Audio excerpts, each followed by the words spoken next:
అమెరికాలో చిందరవందరగున్న మీ ఇంటికి handyman, cleaning, plumbing services కోసం కాంటాక్ట్ ఇన్స్టా సర్వీస్. యూఎస్ లో ఎక్కడైనా ఎప్పుడైనా. For instant bookings visit instaservice.com.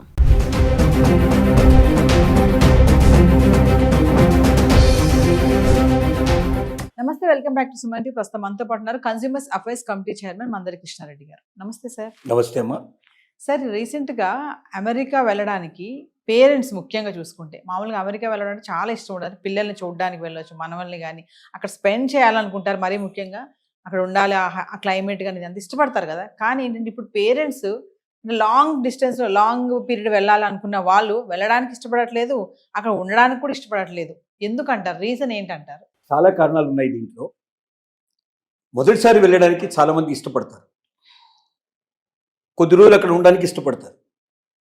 అంటే షార్ట్ టైంలో వెళ్ళిన వాళ్ళు, ఒక 10 రోజులు 15 రోజులు నెల రోజులు ఉండేటువంటి వాళ్ళు చాలా సంతోషపడతారు. ఎందుకంటే భారతదేశానికి అమెరికాకు మధ్యలో చాలా వ్యత్యాసం ఉంది. అక్కడ రోడ్లు కానీ, అక్కడ వాతావరణం కానీ, అంటే రోడ్లు చాలా నీట్గా ఉంటాయి. అసలు ఎక్కడ చెత్త చెదారం అనేది ఎక్కడ కనబడదు మనకు. అన్ని ఆటోమేషన్స్ ద్వారా ఎప్పటికప్పుడు క్లీన్ చేసేస్తారు. కాబట్టి అది మనకి ఎక్కడ కూడా చిన్న చెత్త కానీ, అసలు మన దగ్గర కనబడేటువంటి కంపు కానీ, లేకపోతే క్లీన్ చేయకపోవడం కానీ, ఎక్కడికెక్కడ పెంట కుప్పలు మున్సిపల్ సంబంధించినటువంటి కనపడడం కానీ, ఇలాంటి దృశ్యాలు మనకు అమెరికాలో ఎక్కడ గాలించి చూసినా కనబడవు. అది నెంబర్ 1. నెంబర్ 2 ఏమిటంటే, అసలు ఇలాగా ట్రాఫిక్ జాములు అవ్వడం కానీ, ఎక్కడ పడితే అక్కడ గంటల తరబడి వెయిట్ చేయాల్సిన పరిస్థితి కానీ ఇలాంటివన్నీ ఉండవు. ఎందుకంటే అక్కడ ట్రాఫిక్ నియంత్రణ చాలా గొప్పగా జరుగుతుంది. ఎవ్వరు కూడా ట్రాఫిక్ వైలేషన్స్ ఉండవు. కాబట్టి ఎంత వేగంతో వెళ్ళాలి అంటే అంత వేగంతో వెళతాయి. అక్కడ కొన్ని తక్కువ వేగంతో వెళ్ళాలి ఉంటాయి, కొన్ని ఎక్కువ వేగంతో వెళ్ళాలి ఉంటాయి. ఆ ఎక్కువ వేగంతో వెళ్ళకపోయినా కూడా ఫైన్ వేస్తారు. ఎందుకంటే మరి వెనక వాళ్ళకి ఇబ్బంది కలగకూడదు కదా. ఆ వేగంతో వెళ్ళినప్పుడు మాత్రమే నియంత్రణ కరెక్ట్గా టైంలో రీచ్ అవ్వడం జరుగుతుంది. ఇలాంటివన్నీ ఉంటాయి. తర్వాత గొప్ప గొప్ప దృశ్యాలు, మంచి మంచి స్టూడియోస్, మంచి మంచి పార్క్స్, మంచి మంచి అమ్యూజ్మెంట్ పార్క్స్ లాంటివి, తర్వాత అనేక రకాలైనటువంటి మ్యూజియంస్ చూడడానికి అవకాశం ఉంటుంది. అంటే భారతదేశంలో చూడడానికి వీల్లేనటువంటివి అనేక మనకు అక్కడ చూడేసిన అవకాశాలు ఉంటాయి. కాబట్టి ఆ దేశం మీద చాలా ఆసక్తి ఉంటుంది. అమెరికా అంటే ప్రపంచంలోనే గొప్ప దేశం అనేటువంటి భావన ఉంది. ఎత్తైన బిల్డింగ్స్ 50 నుంచి 100 ఫ్లోర్లు ఉండేటువంటివి మీకు చాలా అవలీలకు కనబడతాయి. లిఫ్ట్లో ఎక్కితే ఆశ్చర్యపోతాం. ఏంటంటే 100వ ఫ్లోర్ వెళ్ళాలంటే కింద ఇట్లా నొక్కంగానే 100వ ఫ్లోరు మనకు 1 నిమిషం నుంచి 1.5 మినిట్లో 100వ ఫ్లోర్కి వెళ్ళిపోతాం. అంటే 1 or 2 మినిట్స్లో మనం 100వ ఫ్లోర్కి వెళ్ళిపోతాం. మన దగ్గర ఉన్న లిఫ్ట్లు నొక్కితే 2వ ఫ్లోర్కి వెళ్ళడానికి చాలా టైం తీసుకుంటుంది. మనకు 3వ ఫ్లోర్ 5వ ఫ్లోర్ ఎక్కడానికి మనకు టైం తీసుకుంటుంది. అంత ఫాస్టెస్ట్ టెక్నాలజీ ఉంటుంది. కాబట్టి అది కూడా మనకు చాలా ఆనందాన్ని కలిగిస్తుంది, ఆశ్చర్యం కలిగిస్తుంది. అమ్మో 100 ఫ్లోర్లు కదా, ఎక్కడానికి ఎంత టైం పడుతుంది అనుకుంటాం మనం. కానీ 2 నిమిషాల్లో మనం అక్కడ ఉండిపోతాం. ఇట్లాంటి ఆశ్చర్యకరమైన విషయాలు చాలా ఉంటాయి. కాబట్టి అసలు పార్కులు కూడా చాలా అందంగా ఉంటాయి. అది పార్కులో మనం ఏది కోరుకుంటాం అని కోరుకున్నవన్నీ దాదాపుగా అక్కడ దొరుకుతాయి. మనకు హోటల్స్కి వెళితే పరిస్థితి అట్లా ఉంటుంది. ఇలాగా ప్రతి చోట కూడా ఇంకోటి సిస్టమేటిక్గా ఎక్కడికైనా క్యూ సిస్టమ్, ఎక్కడ ఒకరి మీద ఒకటి పడేయటం ఉండదు. అరుపులు కేకలు ఉండవు.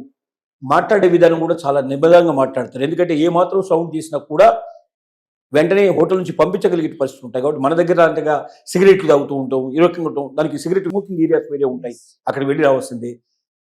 చాలా మర్యాద, ఒకరినొకరు గౌరవించుకునే విధానం, క్యూ లైన్ పద్ధతులు, ఇలాంటివన్నీ కూడా మనల్ని విపరీతంగా ఆకర్షిస్తాయి. కాబట్టి పేరెంట్స్ అక్కడికి వెళ్ళారంటే వాళ్ళు ఇష్టపూర్తిగా వెళ్ళి ఎక్కువ రోజులు ఉండాలని కోరుకోవడానికి తప్పలేదు. కానీ జరిగేది ఏమిటంటే, ఎక్కడికి వెళ్తున్నాం, వాళ్ళంతా వాళ్ళు వెళ్ళి వాళ్ళంతా వాళ్ళు తిరిగి వచ్చేసి ఒక హాలిడే ట్రిప్ లాగా వెళ్ళి వస్తే సంతోషంగా ఉంటుంది. కానీ పిల్లల దగ్గరికి మనం వెళ్తున్నాం. ఈ పిల్లల దగ్గరికి వెళ్ళడం 2 రకాలు ఉంటాయి. కొద్దిమంది పిల్లలు మాత్రమే తాము అమెరికాలో స్థిరపడ్డ తర్వాత తమ పేరెంట్స్ కూడా వచ్చి చూడాలి అని కోరికతో వాళ్ళని ఆహ్వానించే వాళ్ళు ఉంటారు. కానీ 90% పేరెంట్స్ పిల్లలు ఇన్వైట్ చేసేది ఎప్పుడంటే, ప్రెగ్నెన్సీ వచ్చినప్పుడు, కూతురుకు కానీ కోడలకు కానీ ప్రెగ్నెన్సీ వచ్చినప్పుడు ప్రెగ్నెన్సీలో సహాయం చేయమని చెప్పి పిలుస్తారు. ఓకే, కారణం ఏమిటి దానికంటే, అక్కడ ఎవరైనా అసిస్టెంట్ పెట్టుకోవాలంటే, ఎవరైనా పని మనిషిని పెట్టుకోవాలంటే, లేదా సహాయకరం ఎవరిని పెట్టుకోవాలంటే ఒక మనిషి జీతానికి సరిపోయేంత డబ్బులు అక్కడ ఇవ్వాల్సిన పరిస్థితి ఏర్పడుతుంది. అక్కడ సర్వెంట్ మేడ్స్ కూడా వాళ్ళు కార్లలో వస్తారు, రిచ్గా ఉంటారు. వాళ్ళు రాగానే వాళ్ళకి వీళ్ళు విష్ చేయాలి, వీళ్ళు గుడ్ మార్నింగ్ చెప్పాలి, లోపల తీసుకెళ్ళాలి, వాళ్ళకి టీ ఇవ్వాలి, బ్రేక్ఫాస్ట్ ఇవ్వాలి, ఇలాంటివన్నీ ఉంటాయి. సో దీంతో ఏమవుతుందంటే, భారతీయులు అసలు అక్కడికి వెళ్ళేదే డబ్బు కోసం వెళ్తున్నారు. ఎంత ఎక్కువైతే అంత మిగిల్చుకొని దాన్ని మన దేశానికి పంపించుకొని అక్కడ ఆస్తులు కూడా పెట్టుకొని తర్వాత వెళ్ళి మనం సెటిల్ అవ్వడం ఉద్దేశమే ఎక్కువ మందికి ఉంటుంది. ఈవెన్ గ్రీన్ కార్డ్ హోల్డర్స్ కూడా నేను 100% ఇక్కడే ఉంటామని ఎవరు అనుకోరు. మన డెస్టినీ ఆల్రెడీ మళ్ళీ ఇండియానే అనేటువంటి ఉద్దేశంతో ఎక్కువ మంది ఉంటారు. కాబట్టి డబ్బు ఎక్కువ ఖర్చు పెట్టడానికి ఇష్టపడరు. కాబట్టి వెంటనే వాళ్ళకి తోచేది ఏమిటంటే అత్తామామలు లేదా అమ్మా నాన్నలు వీళ్ళు ఎవరో ఒకరు ఖాళీగా దొరికే అవకాశాలు ఉంటాయి. వెంటనే ఒక టికెట్ అరేంజ్ చేసేస్తే మన వాళ్ళు వెళ్ళిపోతారు. అంటే ఒక సహాయకురాలను 6 నెలలు పెట్టుకోవాలంటే సుమారుగా వాళ్ళకి 6 లక్షల రూపాయలు ఖర్చు అవుతుంది. అదే మన ఇండియా నుంచి ఒక వెళ్తే ఓ 50,000 లక్ష రూపాయల లోపల వాళ్ళకి అయిపోతుంది. భోజనం ఎట్లాగో వాళ్ళతో పాటు చేస్తారు. ఏదైనా అది ఇది చూపించిన అయ్యేటువంటి ఖర్చు అంతా కలుపుకుంటే అంటే మనం పని వాళ్ళకి ఇచ్చేటువంటి దాంట్లో ఒక 10% 15% ఖర్చు పెడితే మనకు వాళ్ళకన్నా ఎక్కువ నమ్మకంగా 24 గంటలు ఇంట్లో ఉండి ఒక లేబర్ లాగా పనిచేయడానికి మనకి 2 వ్యక్తులు దొరుకుతున్నారు. 24 hours సర్వీస్ ఈ ఉద్దేశంతో ఎక్కువ మంది పిలుస్తారు. దీన్ని చెప్పాలంటే పచ్చిగా చెప్పాలంటే పరిస్థితి. కాకపోతే ప్రేమలు, అభిమానాలు, ఆలోచనలు ఇవన్నీ చాలా ఉంటాయనుకోండి. కానీ మన వాళ్ళు కూడా ఎందుకు వెళ్తారంటే మొట్టమొదటిసారి వెళ్ళేటువంటి వాళ్ళు ఆ ప్రేమతో వెళ్తారు. నా కూతురు ప్రెగ్నెంట్ అయింది, నా కోడలు ప్రెగ్నెంట్ అయింది, నేను నా మనవరాలను చూసుకోవాలి, మనవడిని చూసుకోవాలన్న ఆతృతో మనం అక్కడికి వెళ్తాం. వెళ్ళిన తర్వాత జరిగేది మొట్టమొదటి ఏంటంటే అసలు వీక్లీ ఆఫ్స్ ఉండవు. సహజంగా ఈవెన్ ప్రెగ్నెంట్ లేడీస్ కూడా ఒక 2 నెలల ముందు, 1 నెల ముందు సెలవు పెడతారు కదా. మిగతా టైంలో అంతా కూడా వాళ్ళు వర్క్ చేస్తూనే ఉంటారు.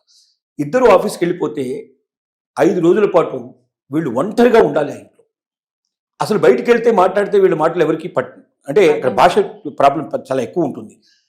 ఏదైనా దూరం వెళ్ళాలంటే అడ్రస్ తప్పిపోతాం అనే భయం ఉంటుంది సహజంగా. వీళ్ళు చొరవ తీసుకొని దూరం వెళ్ళరు. మనలాగా బయటకు వచ్చి పక్క వాళ్ళు ఈ పక్క వాళ్ళు మాట్లాడేటువంటి పరిస్థితులు అక్కడ ఉండవు. పక్కింటి వాళ్లకు మన ఇంట్లో ఒకవేళ టీవీ శబ్దం ఎక్కువ వచ్చినా వాడు వెంటనే కేసు పెడతాడు, న్యూసెన్స్ కేసు పెడతాడు. పిల్లల అరుపులు బాగా వినబడ్డా కేసు పెట్టేస్తారు. కాబట్టి ఎవడి డోరు వాడు క్లోజ్ చేసుకొని ఇంట్లో ఉంటాడు. పక్కింటి వాళ్ళు కూడా మాట్లాడేవాళ్ళు దొరకరు, పక్కకు వెళితే ఎవరు ఉండరు. ఇక ఎవడు మాట్లాడకుండా మన వాళ్ళు బతకడం చాలా కష్టం. మన వాళ్ళు మాట్లాడడానికే పుట్టారు. ముఖ్యంగా మగవాళ్ళు బయటికి వెళ్ళంగానే ఆడవాళ్ళు చేసే పని ఏంటంటే ఎదురింటి వాళ్ళు, పక్కింటి వాళ్ళు, వెనకింటి వాళ్ళంతా కలుసుకొని మాట్లాడడం, కలిసి ఉంటే కలిసి మాట్లాడుకోవడం, ఇలాగా సహజంగా జరుగుతుంది. ఆ ఎక్స్చేంజ్ ఆఫ్ థాట్స్ లేకపోతే మన వాళ్ళు బతకడం చాలా కష్టం. అంటే అక్కడ ఏంటంటే వారంలో 5 రోజుల పాటు వాళ్ళకి 10 దినాలు, ఒక్క సాటర్డే సండే మాత్రమే వాళ్ళకి హాలిడే వస్తుంది. ఆ హాలిడే రోజున ఏదైనా వీళ్ళని తీసుకెళ్తే ఒక సినిమాకో లేకపోతే ఏదైనా ఒక పార్క్కో లేదా ఇంకేదైనా తీసుకొచ్చే అవకాశాలు ఉంటాయి. మిగతా రోజుల్లో వాళ్ళతో కాస్త గడిపే అవకాశాలు ఉంటాయి. కానీ 5 రోజుల పాటు వీళ్ళు ఇంట్లో బంధించినట్టుగా బతకాలి. ఒక రకంగా చెప్పాలంటే ఖైదీల్లాగా బతకాలి. ఇది చాలా మందికి ఇష్టం ఉండదు. తర్వాత చాకిరీ అంతా 6 నెలలు మనం చాకిరీ చేయడానికి అక్కడికి వచ్చిన విషయం అని అర్థమవుతుంది. చాకిరీ అయిపోతుంది.